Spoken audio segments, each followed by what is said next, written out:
Misulti si Jesus nga may magluib kanya.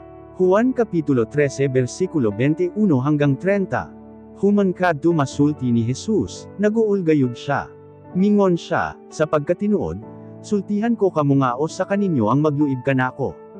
Nagtinan-away ang iyang mga sumusunod nga naglibog kon kinsa kanila ang iyang gitumong. Ang osa sa mga sumusunod nga gimahal gayod ni Jesus nagalingkod didto sa iyang tapad. Gisinyasan siya ni Simon Pedro nga pangutanon si Jesus kon kinsa ang iyang buot ipasabot. Busamidipig siya kang Jesus og nangutana kon kinsa ang magluib kanya. Mitubag si Jesus, ituslob ko kining pan, ug kon kinsa ang akong hatagan, siya mao ang magluib kanako. Dayon gituslob niya ang pan ug gihatag niya kang Judas nga anak ni Simon Iscariote.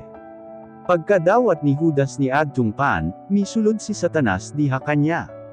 Mingon dayon si Jesus kanya, sige, himoan na dayon ang imong buhaton. Walay osa ni adtong mga nanihapon nga nakasabot kon nga nung misulti si Jesus ni adto kang Judas.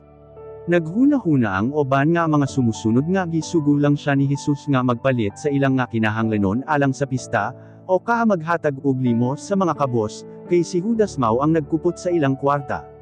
Sa nakaon na ni Judas ang pan migawas dayon siya. Gabi na kadto.